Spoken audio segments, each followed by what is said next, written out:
السلام علیکم ورحمۃ اللہ وبرکاتہ۔ الحمد للہ والسلام علی عباده الذین اصطفى، اللهم صل وسلم علی نبینا محمد صلی اللہ علیہ وسلم، اما بعد۔ اعوذ باللہ السمیع العلیم من الشیطان الرجیم، من همزه ونفسه ونفخه۔ یا ایها الذین آمنوا کتب علیکم الصیام کما کتب علی الذین من قبلکم لعلکم تتقون، صدق اللہ العظیم۔ حضرت محترم، رمضان المبارک کے احکام و مسائل آپ کے سامنے اختصار کے ساتھ بیان کیے جا رہے ہیں۔ پچھلی نشست میں روزے کی نیت اور جو سوشل میڈیا کا اور اکثر لوگوں کا کہنا ہے کہ روزے کی نیت کے الفاظ بھی ہیں، اس کے متعلق کون سی بات صحیح ہے کون سی غلط، یہ بتایا گیا تھا۔ آج کی نشست میں جو ہمارا سبق ہے وہ بھی بہت اہم ہے، کیونکہ یہ روزے کی دعا کے متعلق ہے۔ جیسا کہ میں نے پچھلی نشست میں ایک چھوٹا سا اشارہ دیا تھا کہ روزہ رکھنے کے متعلق جو ہے وہ نبی کریم صلی اللہ علیہ وسلم سے کسی بھی دعا کے متعلق کوئی حدیث یا قرآن مجید میں اللہ رب العزت نے کسی دعا کے متعلق ہمیں نہیں بتایا۔ صرف اور صرف اللہ کا نام لے کر بسم اللہ پڑھ کے آپ نے سحری کرنی ہے، اور سحری کے جو آداب و فرائض ہیں وہ انشاءاللہ تعالی بعد میں بتاؤں گا، لیکن سب سے مین چیز جو ہے وہ سمجھنے والی ہے، وہ یہ ہے کہ سحری کے لیے کوئی دعا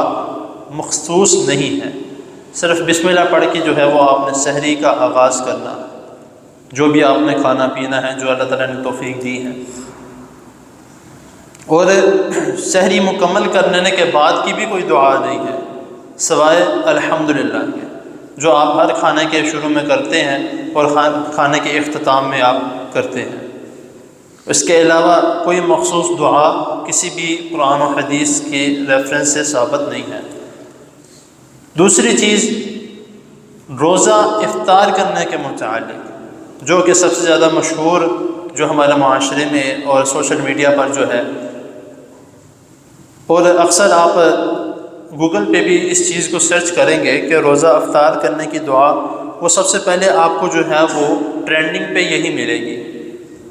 فیس بک، انسٹاگرام پہ بھی اگر آپ اس چیز کو سرچ کرتے ہیں کہ روزہ افطار کرنے کی دعا، اس پہ بھی جو ہے وہ آپ کو یہی دعا ٹرینڈنگ پہ ملے گی، کیونکہ ہم پڑھتے ہی یہی ہیں، سنتے ہی یہی ہیں اور بتائی ہی ہمیں یہ جاتی ہے، جبکہ دعا کے الفاظ غلط نہیں ہیں۔ دیکھیں قرآن مجید میں، احادیث میں بہت سی ایسی چیزیں ہیں، بہت سی ایسی دعائیں ہیں۔ احادیث میں خاص طور پر بہت سی ایسی دعائیں ہیں جن کے الفاظ غلط نہیں ہیں، الفاظ بہت خوبصورت ہیں، لیکن اس کو نبی کریم صلی اللہ علیہ وسلم کی طرف رجوع کرنا وہ غلط ہے کہ یہ نبی کریم صلی اللہ علیہ وسلم نے فرمایا، یہ الفاظ کہہ دینا یہ بہت بڑا نبی کریم صلی اللہ علیہ وسلم کے اوپر الزام اور جھوٹ ہے۔ ہاں، اگر آپ خود سے عربی کے الفاظ میں اپنے لیے کوئی دعا بناتے ہیں وہ آپ کی اپنی مرضی ہے، آپ دعا مانگ سکتے ہیں کسی بھی طریقے سے، اللہ رب العزت نے نبی کریم صلی اللہ علیہ وسلم نے اجازت دی ہے، لیکن اس کا رجوع نبی کریم صلی اللہ علیہ وسلم کی طرف کرنا یا صحابہ کرام رضی اللہ تعالیٰ عنہ کی طرف کرنا یہ سراسر غلط ہے۔ جس طرح اس حدیث میں بھی جو ہے، جو دعا میں آپ کو بتانے لگا ہوں جو سوشل میڈیا پر زیادہ تر ٹرینڈنگ میں ہے، اللہم لک صمت وعلی رزقک افطرت، یہ دعا قرآن و حدیث میں ہے، لیکن اس کی جو سند ہے، ایک سند، ایک طریقہ کار ہے۔ مطلب میں کہتا ہوں کہ میں نے اپنے بزرگ سے سنا یا اپنے استاد سے سنا، وہ استاد کہتے ہیں کہ میں نے اپنے استاد سے سنا، یہ ایک سمجھ لیں اس کو ایک چین ہے جو کہ نبی کریم صلی اللہ علیہ وسلم تک پہنچتی ہے، اگر وہ چین بیچ میں کسی بھی جگہ پر ٹوٹ جاتی ہے تو اس کا مطلب وہ بات غلط ہے۔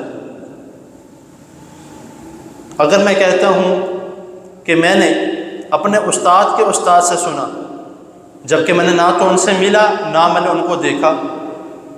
لیکن میں کہہ رہا ہوں کہ میں نے ان سے سنا یا ان سے میری بات ہوئی،